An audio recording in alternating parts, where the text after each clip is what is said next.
ডিমগুলোকে একটু জাস্ট চিড়ে চিড়ে দেবো, এরকম হালকা চিড়ে চিড়ে দেবো।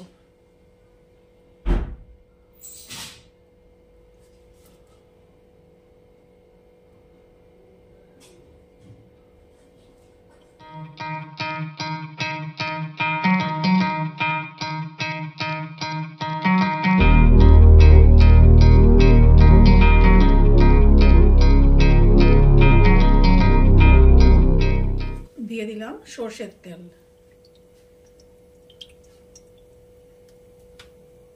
তেল গরম হয়ে গেছে, এবার আমি দিয়ে দেবো কেটে রাখা পেঁয়াজ। পেঁয়াজটাকে আমি ভালো করে লাল করে ভেজে নেব। পেঁয়াজ খুব ভালো করে ভাজা হয়ে গেছে, এটাকে আমি তুলে ঠান্ডা করতে দেবো। এই পেঁয়াজ ভাজা তেলেই আমি ডিমগুলো ভেজে নেব।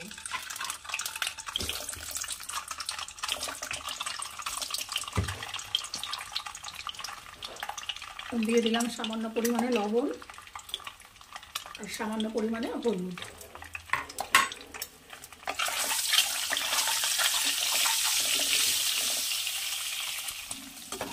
ডিমগুলো এবারে তুলে রাখবো। ওই তেলেই আমি দিয়ে দিচ্ছি একটু দারচিনি, ছোট এলাচ আর একটা তেজপাতা।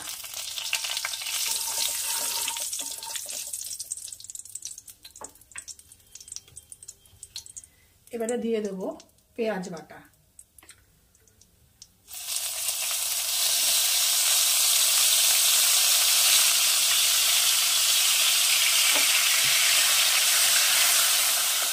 এটাকে খুব ভালো করে একটু কষিয়ে নেবো প্রথমে।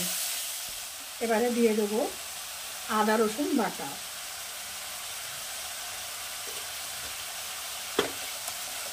এটাও আমি খুব ভালো করে কষিয়ে নেব। দিয়ে দেবো হলুদ, দিয়ে দেবো অল্প লবণ, দিয়ে দেবো শুকনো লঙ্কা গুঁড়ো।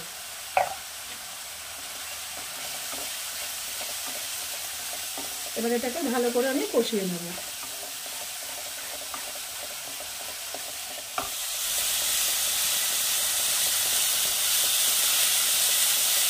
মশলাটা খুব ভালো করে কষানো হয়ে গেছে, দিয়ে দেবো এখন সামান্য একটু জল। এরপরে দিয়ে দেবো অল্প পরিমাণে জিরে গুঁড়ো, হাফ চামচ ধনে গুঁড়ো। আপনারা যদি জিরে ধনেটা আগে একটা বাটিতে গুলিয়ে রাখেন তাহলে আর এই পর্যায়ে জল মেশাতে হবে না। আমি আগের থেকে যেহেতু মিশিয়ে রাখিনি সেই জন্য আগে একটু জল দিয়ে তারপরে আমি মশলার পাউডারগুলো দিলাম, নাহলে মশলা পুড়ে যাবে, পাউডার মশলাগুলো পুড়ে যাবে। এবার এটাকে আমি খুব ভালো করে একটু কষিয়ে নেব। এবারে দিয়ে দেবো একটু কাশ্মীরি লাল লঙ্কা গুঁড়ো। এটা অপশনাল, আপনারা দিতেও পারেন নাও দিতে পারেন। এবারে দেবো সামান্য কয়েক দানা একটু চিনি। এখানে আমি আজকে কোনো টমেটো পেস্ট ব্যবহার করব না বা টমেটোও দেব না। আচ্ছা, হয়ে এসছে। এবারে আমি এখানে দিয়ে দেবো এই যে ভেজে রাখা পেঁয়াজ। পুরোটা দিলাম না, অর্ধেক দিলাম, আর অর্ধেক আমি পরে ব্যবহার করব। কোন সময় ব্যবহার করব সেটা আমি আপনাদেরকে দেখাচ্ছি স্টেপ বাই স্টেপ। এবারে আমি দিয়ে দেবো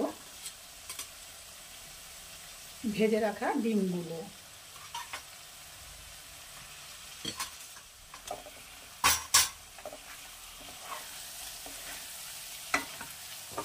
এবার ডিমের সাথে ভালো করে মশলাটা একটু নাড়িয়ে নিয়ে এইবারে দিয়ে দেবো পরিমাণ মতো জল। এবারে জলটা আমি একটু বেশি দেব, যে পরিমাণে আমি ঝোল রাখতে চাই আমি ঠিক সেই পরিমাণে জলটা দেব। আপনারা যদি একদম কষা খেতে চান তাহলে জল সেই বুঝে অল্প দেবেন। এবার ঝোলটা ফুটে উঠবে। এখানে ঝোল ফুটে উঠেছে, এবারে আমি দিয়ে দেব বাদ বাকি ভেজে রাখা পেঁয়াজ। একটু নাড়াচাড়া করে নেব।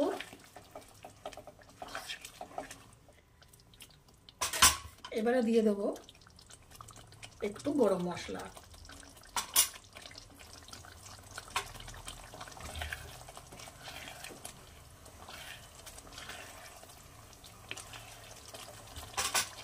এবারে দিয়ে দেব একটু ঘি। আপনারা যদি ঘি পছন্দ না করেন দেবেন না। তৈরি আমার হাঁসের ডিমের দো পেঁয়াজা। আমি এটা সার্ভ করে ফিরে আসছি আবার।